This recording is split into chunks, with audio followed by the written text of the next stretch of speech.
Fala aí pessoal, beleza? Rodrigo Pires aqui, trazendo hoje pra vocês, galera, o conteúdo extra de Until Dawn. Beleza, galera? Until Dawn aí foi um jogo feito por atores reais, galera. Então eu vou estar mostrando pra vocês aí, ó, todo o conteúdo bônus, tá bom? Vocês vão conhecer o elenco aí e muitos outros extras. Então, vamos lá, chega junto, já deixa o like, valeu?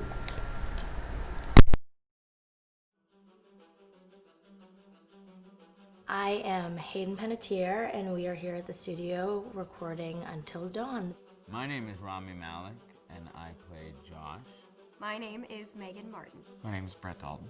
My name is Antonella Lentini, and I played Hannah and Beth. My name is Jordan Fisher, and I play the character Matthew, Matt for short. I'm Nicole Bloom, and I play Emily in the game. My name is Noah Fleiss. I am Galadriel Steinman, and I play Ashley.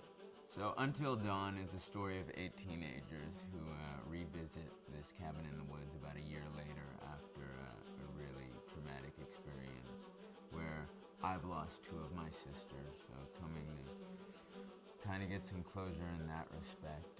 One of the things that Larry does really well is make these multi-layered characters, and I think for just the story in general, it follows the quintessential horror film plot lines, but the characters are so unique in themselves, and I think that's very cool. Oh, I hope this was the right thing to do. What? You know, getting everyone together on the anniversary. I mean, Josh seemed really pumped about us all doing something, didn't he? Yeah, no, he definitely did. I haven't seen him so excited about something in forever. Good, good. Sam and I have a few things in common, such as being huge lovers of animals, and she's a huge animal lover. She's vegan. She is a pacifist. I'm not quite sure if I'm gonna go as far as saying that I'm a pacifist, but she's spunky and cool. I know that she, I think, is made fun of a little bit by the rest of them who think that her morals and her beliefs in that area are a little ridiculous and they don't agree with them, but she doesn't care. It doesn't stop her from being herself, and that's something that I hope I have in common with her. You know, he definitely can be depressed at some times and a bit of a loner, but he takes some solace in one of his sister's friends, Sam, played by Hayden Panettiere, and invites everybody back to the same house the next year to kind of find some closure. Jessica she has a whole lot of personality. She is definitely the sort of mean girl character that, you know, at school she knows she's pretty, she knows that boys like her, and she's gonna use it to her advantage. He's got a big heart, and you can tell that that's very evident, especially how he treats his girlfriend, Emily, and, you know, he's kind of a meathead, but in the best way possible. She really knows what she wants, and she manages to get that from whomever it is, whether it be Matt or Mike. You know, she's really driven, and I can definitely relate to that. My character is Chris, and he is what society might consider the nerd of the group, and he kind of embraces it. Ashley she's a little more serious than some of the other girls. She's definitely very intelligent and thoughtful. She kind of looks at the whole big picture of things. She's not quite as geeky as Chris, but they connect in a lot of ways. Mike is like big guy on campus. He's the class president who has some charm and has a brain, and I don't know, people seem to like Mike. He gets away with a lot though.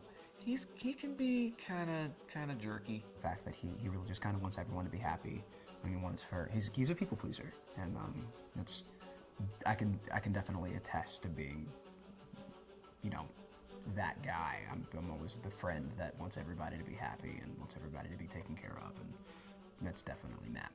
But also, like, this character is just so fun. I rarely get to play the bitch, and so it was really fun to do that. The spirit of things, seriously, what's wrong with you? I'm just trying to lighten the mood, Em. Don't be like that. Like what? The way you're being. You always get like this. I just think this is just the coolest thing to be a part of, and I just think it's going to take the world by storm. I really do. I think this genre is the wave of the future, and I think that once people see the potential behind it, of getting to interact with the drama that you're witnessing unfold in such a realistic way, that this is how entertainment's going to be from now on.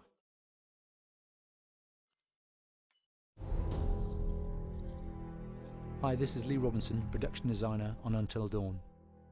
The production design for Until Dawn started with the great teen horror script that sets the characters in a Canadian winter mountain lodge, being a contemporary setting with visual clues derived from classic films of that genre, such as Hitchcock's Psycho and Stanley Kubrick's Shining. The storyboards are vital to the production design, as it allows the designer to understand the scale of the environments to be made and the detail that will be seen to create the atmosphere of a horror. This took us into concepts that took these storyboards further, visualizing the world through the color palette, the lighting, tone and the mood, and developing key locations such as the lodge, the cable car stations, the forests themselves, the wilderness. As you can see, the environments and atmospheres change quite a bit from warm and inviting to cold and threatening. The Millionaire's Mountain Lodge was a key example. It was designed to be made from nearby stone and timber, embedding it into the landscape, with a contrasting and contemporary interior needing to be opulent and extravagant. We created dark and claustrophobic corridors with ominous and large open spaces, almost cathedral-like in size, and with huge structures to silhouette and dwarf the characters within, providing a labyrinth to explore and wander. Each character was developed with a strong visual identity in mind, with contrasting colours, tones and silhouettes to identify them, each to have their own texture, pattern and shape, so that when they were lined up you could always identify them. The costume designs allowed a range of clothes that would suit them for the cold winter weather, but also have an element of style and individualism, so that the audience could look at them and relate, recognizing themselves within them. A lady would like to cuddle up with her man by a nice cozy fire bathed in atmospheric mood lighting. Right. It'll get plenty toasty once we're rubbing up against each other. Mike, Yeah. fire and mood lighting. Yes. Working with the lighting artists, we really brought the look and feel of the world together, and this required a thorough understanding of the visual language of teen horror. A key scene was where all the characters emerge out of the rear of the lodge chasing Hannah. A contrast is evident straight away from the exterior wilderness to the warmth of the lodge. The attention to character lighting here is through the bounce and rim lighting, accented colours and composition, creating characters that come from the dark into the light and back again with an emotional effect. Guys, there's someone outside. What the hell? Hannah! What's going on? Where's my sister going? It's fine. She just can't take a joke. It was just a prank, Han.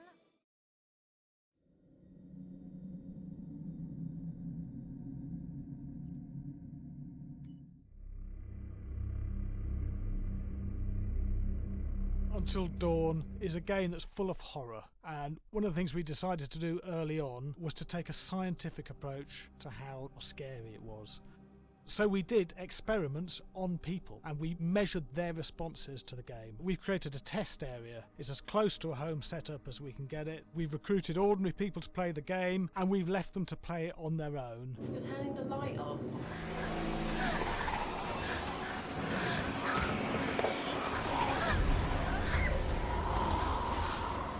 The only difference is it's rigged with cameras and microphones that relay the data through to the next room where people are watching them play. Bracelet here we use for biometric testing. It measures the player's emotional response. It's called a galvanic response sensor. It makes contact with the user's skin and it measures the electrical conductivity across their skin. It's the same principle as an old-fashioned lie detector. When you're stressed, you sweat a little, very sensitive, and picks up tiny changes if the player is feeling anxious or scared. That data's fed back to a testing team, comes through as a graph. I'm so sorry.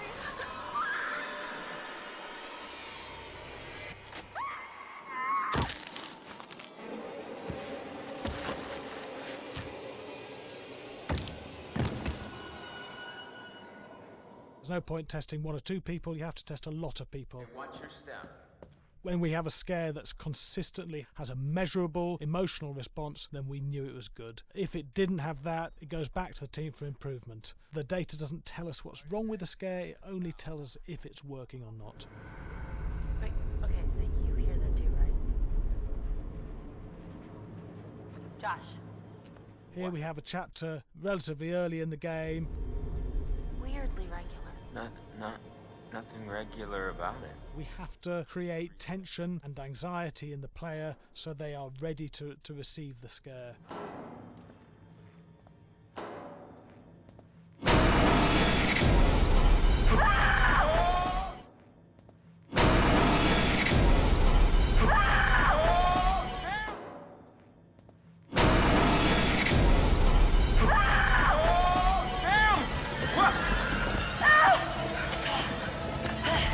Give the player time to recover, to cool down, to calm down, and then start building the tension again before we do the next scare. Hey. What? Hey. What the hell? Boom. You just got mucked.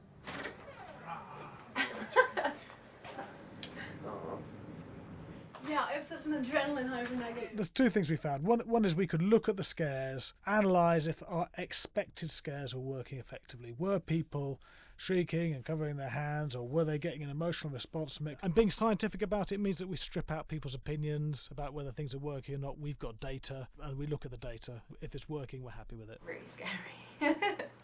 Bit scared and wanting to get away. I actually be maybe a bit scared to play on my own, but in a room with the lights on, yeah, with some other people as well, yeah, maybe. But because I'm a scaredy cat, I would play with someone in the room. And the lights on. It was one of the scariest games I've played in a long while.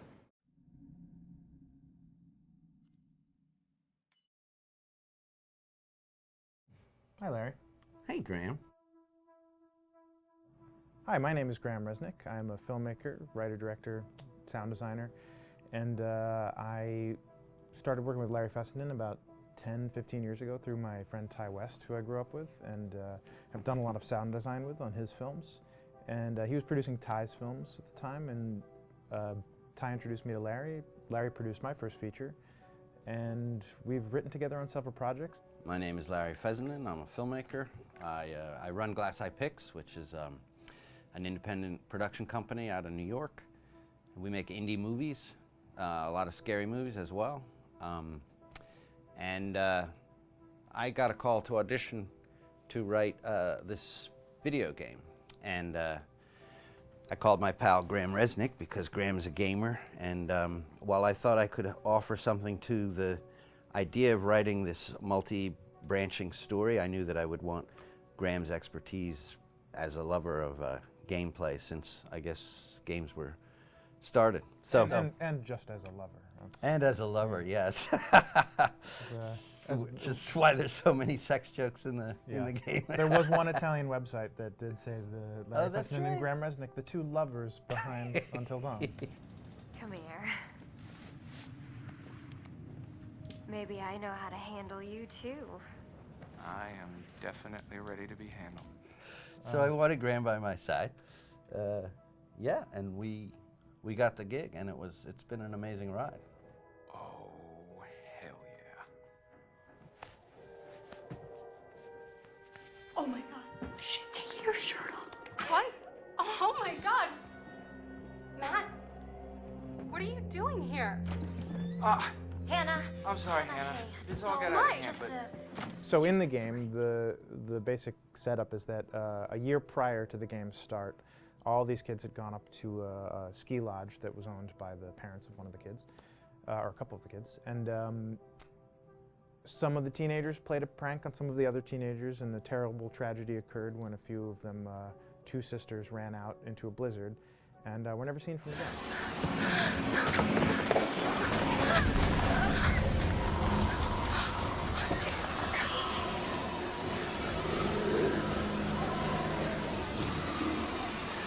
So now, a year later, this is kind of torn apart, this group of friends. They've gone through some trials and tribulations in the past year. The brother of the 2 girls had a lot of psychological issues, and to kind of help him cope and help them all get over it, they all returned to the lodge a year later, back up on the mountain. And the idea is to get over it, but... the healing does not begin. Yeah, and these kids are all trying to find themselves. They've been through a trauma, but in general, they're just teenagers trying to figure out who they are. So they're all kind of falling into the patterns, the stereotypes, the characters they see on TV and in the movies. I think we were very interested in taking genre tropes and kind of making them sort of refresh them.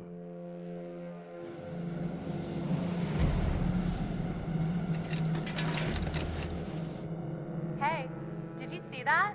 Dad said it'd just be us this weekend. We're familiar with how slasher movies work.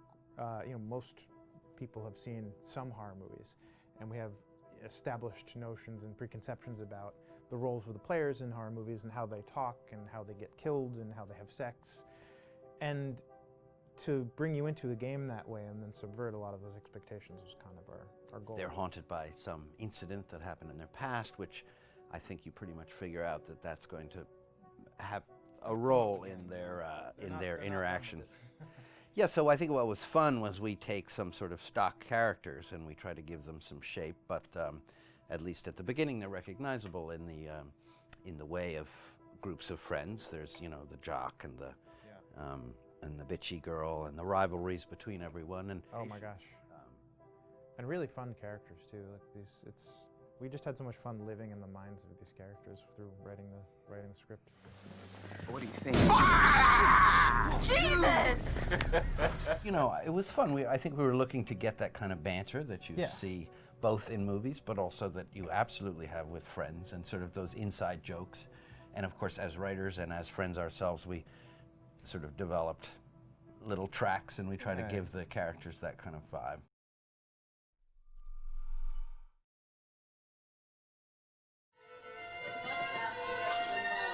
Yeah, fast and violent.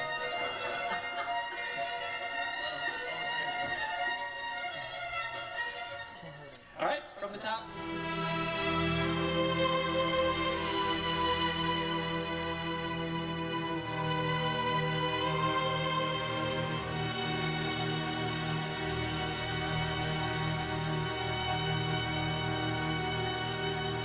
My name is Jason Graves, and I'm the composer for Until Dawn.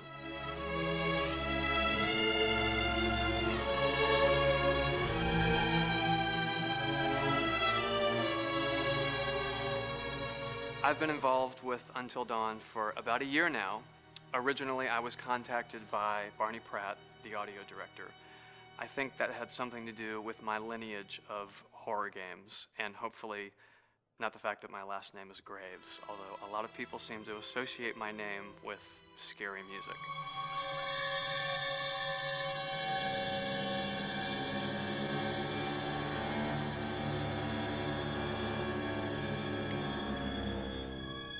One of the things that was really exciting about working with Barney and the team at Supermassive is they really wanted something unique for the music. They wanted the music to stand out and be a character on its own in the game.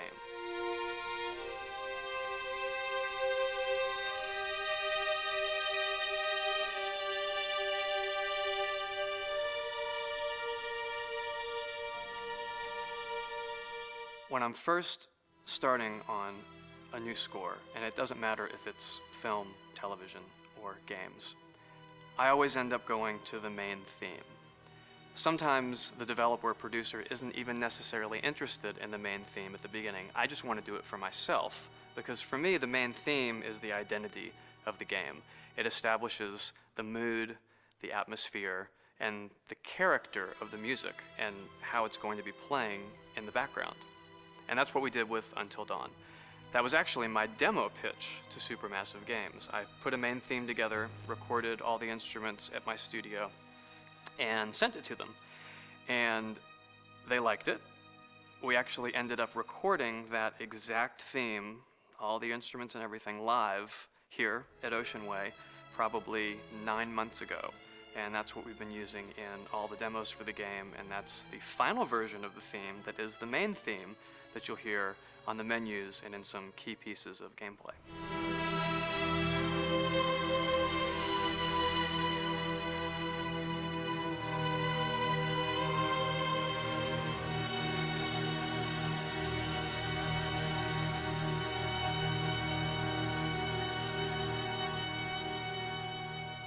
seem to have made a name for myself in horror. And there's something about scary music, I think it's maybe the lack of rules. The biggest rule in scary music is there are no rules, so you can do anything you want, and actually, if you end up doing things that don't feel like they would work out together, they kind of clash, and it ends up being even more effective for scary music. So that's what really drew me to Until Dawn, was the textures, plus writing thematic material that is interwoven with the scary textures. I haven't really done anything like that before. Usually it was just all tension all the time, and that's fun and it's great. But I'm actually at heart a very melodic composer. That's the kind of music I love listening to, and that's the kind of music I love writing. That's the kind of music I got to work on in Until Dawn. Very nice. Same thing.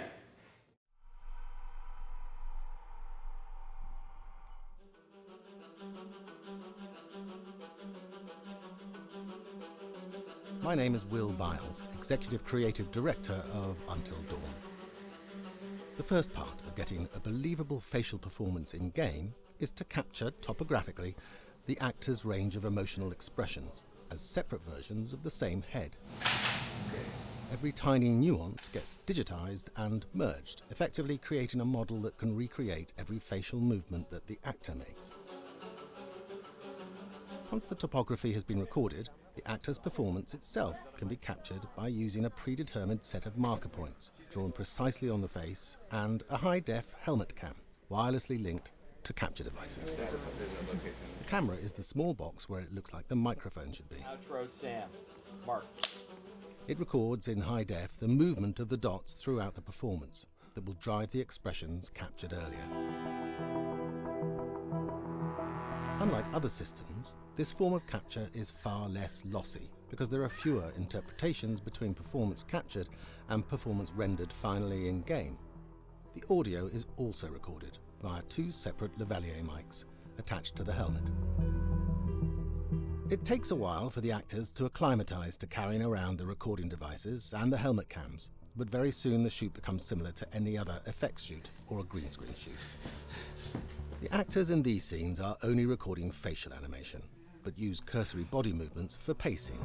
Wait, and maybe we should all stick together and find everybody and make sure they're all okay, so... 1-1, the year before the prank. Take 2, Mark. Other than the other actors, they have to use their imagination for everything and everywhere that they are supposed to be seeing and feeling. Idiot! So dumb! From a hot midday studio in Los Angeles to a freezing midnight mountain in British Columbia.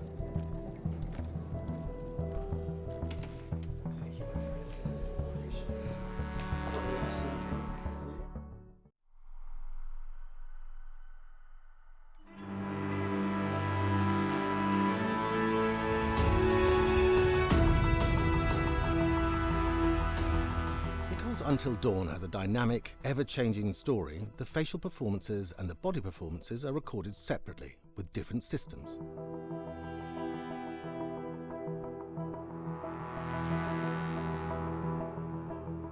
With the body capture, we use reflective bead suits and an infrared camera matrix system that drives the CG bone hierarchies in our character models. These performances cover everything from character locomotion, scene-specific performances, and stunt work, most of which was recorded at studios in Pinewood and Shepperton, near London. Anna! Hello?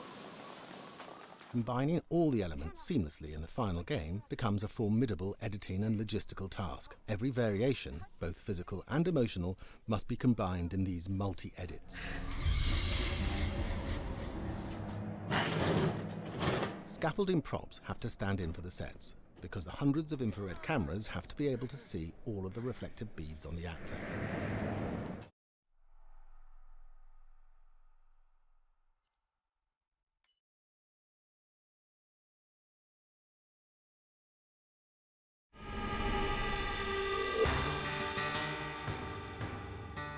America's Northwoods border region.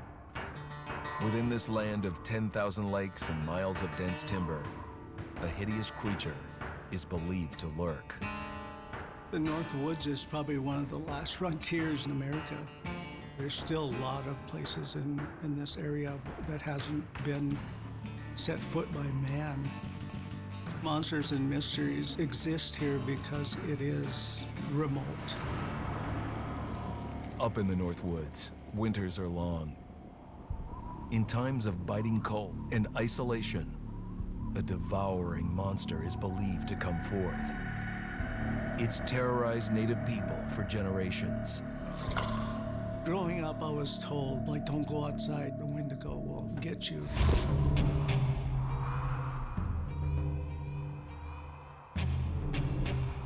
Among the traditions of the northern Algonquin tribes is the Wendigo, a monster that can seize hold of a person to carry out its hunger for human flesh. Many Native Americans fear even talking about this Wendigo, and even the mention of the name will let the Wendigo find out where you are, and it will open you up to be possessed by this Wendigo. The most famous case of a Wendigo possession took place in 1879 in the deep woods outside of Edmonton, Alberta. Swift Runner, a Cree Indian, was a trapper and a guide. He had left town the previous autumn with his wife, 6 children, and his mother. But when Swift Runner returned in spring, he was alone. Swift Runner came into a nearby village telling this heartbreaking tale. I had to watch them starve to death. Of his family being killed by starvation, and that he was the only survivor. My whole family gone. It wasn't hard to understand a family falling victim to a brutal winter. To even not. Yet something was suspicious about Swift Runner. He was a strapping man, and he came into town weighing over 200 pounds. It didn't look like somebody who had just weathered a terrible winter. He wasn't malnourished, didn't look like he was starving. He looked healthier than ever. After a few nights, it became clear that something was wrong. He started having night terrors, screaming in his sleep. I am the Wendigo! Villagers alerted the police. Swift Runner actually guided them back to his winter cabin. When they got there, that's when they saw the true horror.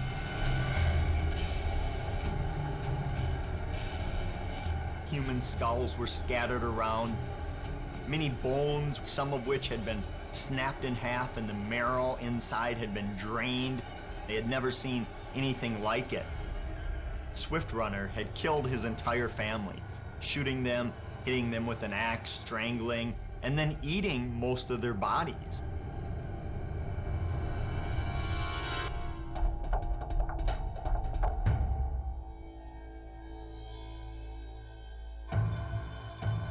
Right up until the moment the noose was on his neck, Swift Runner swore the evil spirit of the Wendigo had possessed him and twisted him into a cannibal killer. When he was on the gallows, Swift Runner himself said, "I am no longer a man."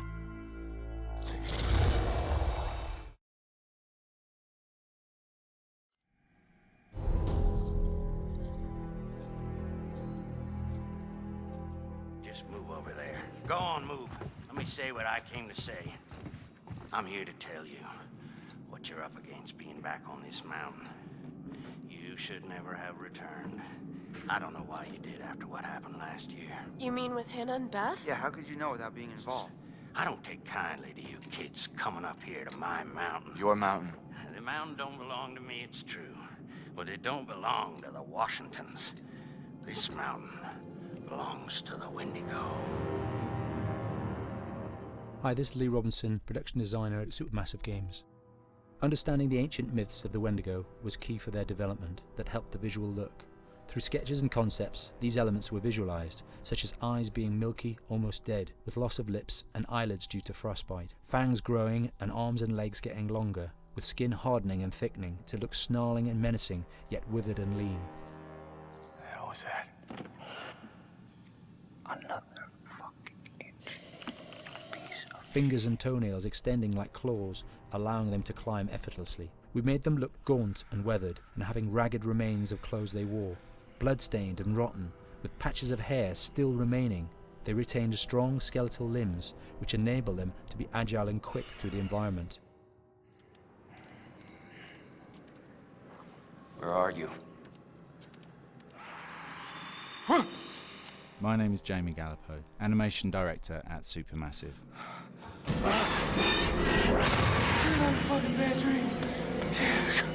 The overall direction on the creature was to be very strong, to be extremely fast. We wanted a spider-like movement to the creature. 1 minute scampering to leaping and then crawling, almost instantaneous. And finally, we wanted the creature to have this real, uncontrollable thirst for flesh.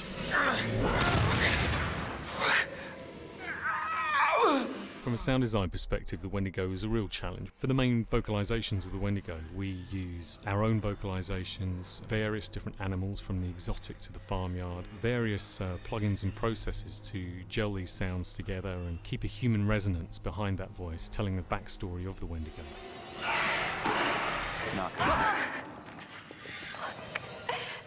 During the chase sequences, the anger of the Wendigo is felt by encircling breaths, screams and screeches that essentially chase you as you're being chased by the Wendigo.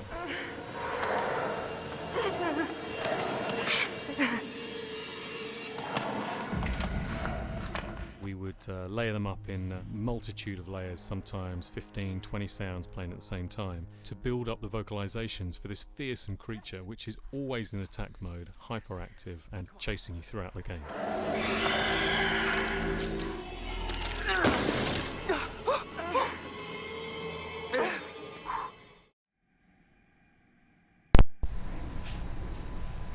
Bom, é isso aí, pessoal.